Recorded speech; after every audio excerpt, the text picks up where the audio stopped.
Dr. Hamre, this year we're hosting our third annual Global Security Forum.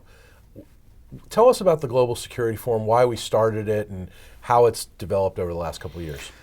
Well, we wanted to spark discussion in Washington on issues that are not really in the center of debate. I mean, Washington is a town where there's one theme that dominates the day, and everybody is talking about that, and it just gets concentrated on just one thing, and we really miss larger themes. Let me just share with you, this was back when I was in government. A friend once took me through a mental exercise that was very important. He says, let's just assume you've got 4 inboxes on your desk.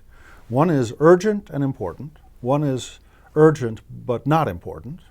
One is important but not urgent. And the other one is not urgent and not important. Now, every day you come to the office, which of those boxes should you go to first? Well, your natural impulse is to say, well, you go to the one where it's urgent and important.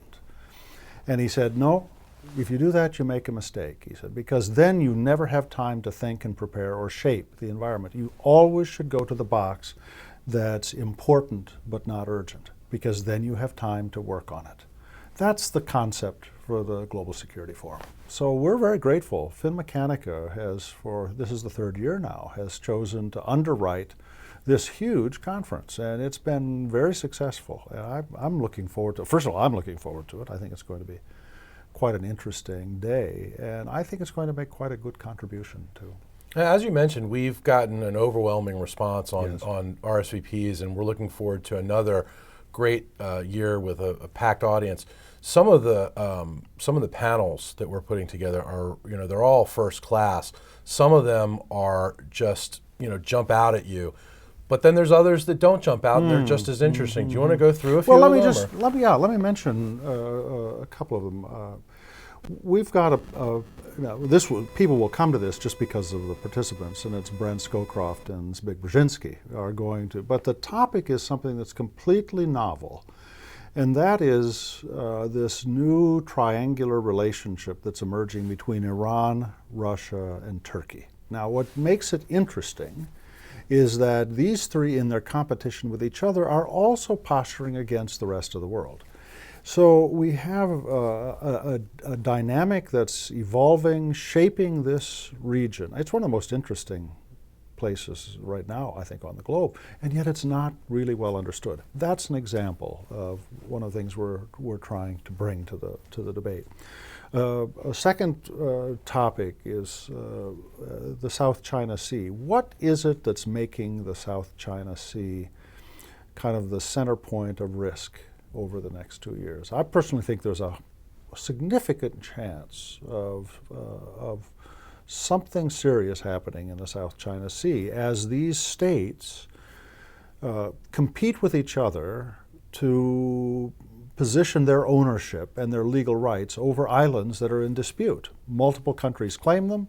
It looks like there are good oil and gas reserves under the surface. There are great fishing stocks in these regions, and these countries are competing for this. Well, what does it mean? Why is it happening this way? And how should we be thinking about it? What role should America play in it? We're going to have a great session that gets into that. We're going to have a session, and we did this last year, but I want some more urgency this year. How does the Defense Department manage a sequester? We have this. This is for all the budget wonks. This is, well, it's budget wonks, but this makes a difference. I mean, we're looking at a political framework that right now is the law of the land, that unless it is changed, it will impose another $600 billion worth of cuts on the Defense Department over the next 10 years. This is a big deal. And the mechanism, the so-called sequester, is it's a mechanistic thing. It's just every line gets sliced by the same percent. Mindless. That's not the way you would run a department. It's not the way you organize such a big enterprise and make it work. So what are we going to do? If they cannot find a solution, how does this sequester work, and what does it mean for the Defense Department? So that'll be a very important session, quite a good session.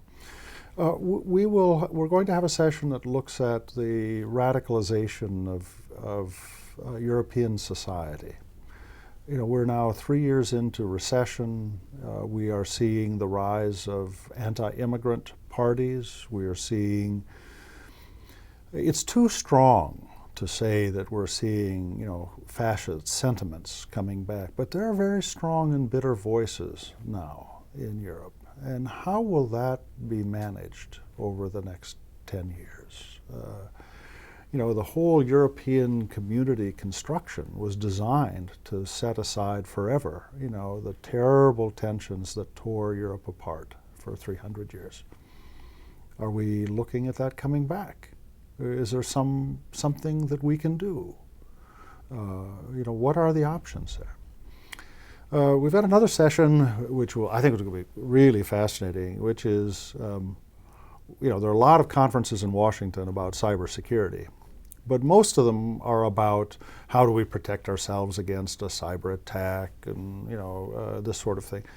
This is going to be a little different. This is, well, if we had to engage in cyber warfare, what would guide us? How would we do that? You know, what are the rules of the road on cyber conflict? This is the one that jumps out at me. Oh, yeah. And not just because you're moderating it. There's a few. That's its weak spot. There's a few experts on this panel that are really world class. Oh gosh! I mean, we've got of course, the former Deputy Secretary of Defense, Bill Lynn, and he pioneered the cybersecurity work when he was in the government.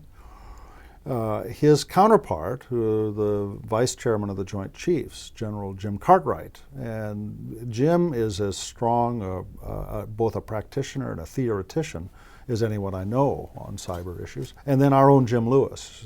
Jim wrote the cybersecurity strategy that President Obama adopted when he came in. So these are three truly best intellects in the country on cybersecurity issues. And in this case, we're going to explore a topic that doesn't get much attention. And that is, you know, if we have to do this, what are the rules? You know, we follow rules, even when we go to war. War is not a ruthless, anything goes environment. We follow very specific rules. What are they here? And how do we think our way through that? It's going to be a very interesting session. Dr. Hamre, this whole conference is something we look forward to every year, and I hope our viewers will look forward to it as well. Thanks so much for your time. I look forward to. I hope everybody out there is watching, because unfortunately we could only get a hotel that would give us 400 places. We got 700 registrants. I think everybody better get there early. But then everybody else can watch, and we'll be streaming every session. So we hope they'll join us. Thanks again for your time. Thanks, Andrew.